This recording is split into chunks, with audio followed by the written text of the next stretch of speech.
what would you respond? You're selfish. Your coffee shop is important to you, so you worked it in a way to make it legal. You worked it out in a way to click and collect. You worked it out in a way to stand 1.4 meters, whatever it is, apart from each person. So you are selfish. Dan Andrews is selfish. He's okay for his needs, or for an average Australian, his needs is essential, so he made it work. Whereas our needs is not essential enough to make it work. Avi Mini here for Rebel News in Melbourne, Australia. Happy Rosh Hashanah, the second holiest day on the Jewish calendar. Now, you'll ask, what am I doing here? I've come to synagogue to celebrate, but no, can't go in because this synagogue behind me is surrounded by police. The crime. People last night dared to come and worship. Hey, young guys. Busy day today? No comment. No comment. Not even on the day. We don't chat the media. You don't chat to media? We don't chat the media. Lucky on fake news. These guys are the troublemakers. They're not like you and me. What do you mean stack, like different? They're from listen, I'll give you some education. Yeah. So you see your tattoos. Yeah, You yeah. see my tattoo. Yeah. They're different. Yeah. You see the way they dress. Yeah. You see the way this, but that's a guy, so that doesn't matter. Do you know how many officers are here today or not? No. 20. I think he works for the media team. Your producer. Here's my You think they should be allowed to pray? I don't know what to say, bro. Like, if you want to pray, you can pray, bro. Mate, they live in their own little world. It's just disgraceful. The problem you're going to have in this community is that every family is a mass gathering. So for the 18 months you've never broken a rule. You're better than most people. I don't know anyone that hasn't broken a rule. There you go. This is the real time that it ends, but some people do like an extra 20 minutes. You guys always, you're Jewish, you're meant to get less percentage off. I don't know about coronavirus, a headache I have. I'm just trying to find out when the last time police surrounded a synagogue was. Do you know the answer? To stop them from illegal prayers? We feel like in Nazi Germany, 1930s. It's exactly what we feel like. Spoke today to a Holocaust survivor, and he said it reminds him again, Anithus. It's exactly what it felt like, and that's exactly what it feels like today. I'm not saying this is Nazi Germany. I'm just saying the only other time in recent history police surrounded a synagogue to ban illegal prayers was Nazi Germany. So we've got the health department here to ensure that Jews don't worship on their second holiest day, sitting next to each other with a mask on his chin. Because science. We tried to negotiate with DHS saying all we need is 10 people in a room. We will be 4 meters apart from each other, or 5 meters apart, or 6 meters apart. We just need 10 people in a room to pray, but they don't view it as essential. So we went to court, went to federal court, and we lost. What else can one do in a democratic country? As long as you're not going to synagogue. Not allowed. Allowed to. No gathering. Otherwise you would be there. That's it. Jewish or not, doesn't matter. How do you feel about what happened here last night?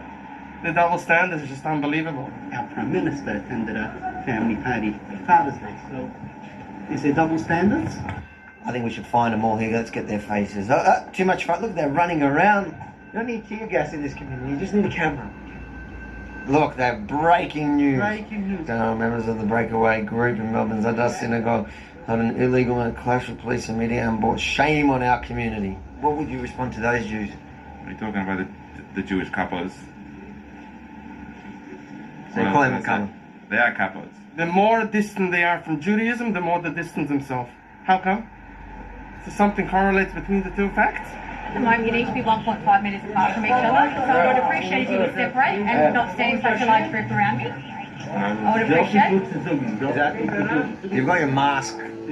Yeah. Just if you're enforcing COVID restrictions, I I think. didn't realise it had fallen. In the last 24 hours, the mainstream media has crucified this community for daring to pray on the second holiest day of the year. It turns out that not really much happened. There was a small group upstairs, but a group who tried to work with the government. They're saying that there is a cameraman that's concussed, and the media is going crazy over this community, acting like they're violent criminals. I would love to visit them. So if they give you the address, you'll go visit the Go visit them when it's sick. So who hurt him though? Who hurt him? No one. That's the problem. I just want to know how many of them are not from St Kilda. What are you worried about? They bring in COVID. They're the ones bringing in COVID. Came out to see here, put 12 officers outside my synagogue.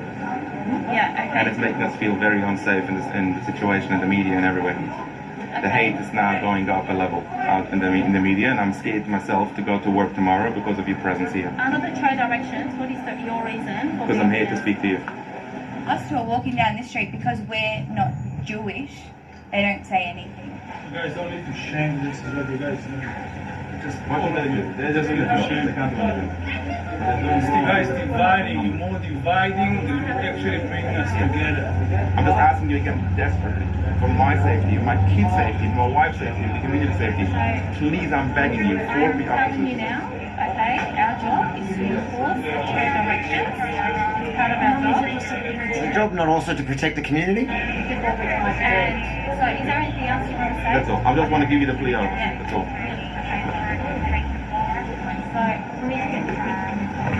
There you have it.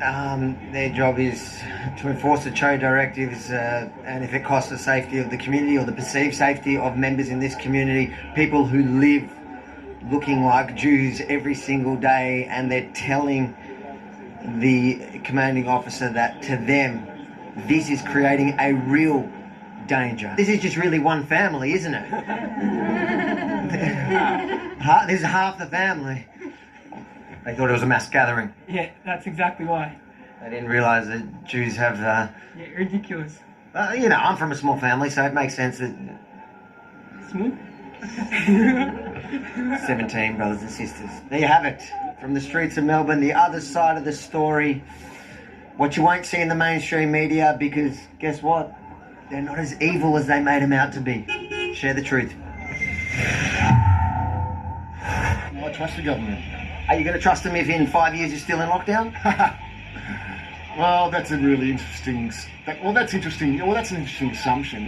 Let's just hope that doesn't happen, mate. Where do you draw the line? Because they've obviously drawn their line. And where do you draw? Well, it's too early. If you think it's important for the world to see the other side of this story, the other side of the bombardment this community has received in the last 24 hours, make sure to like, comment, and share. Then head over to yemenireport.com, give us your name and email.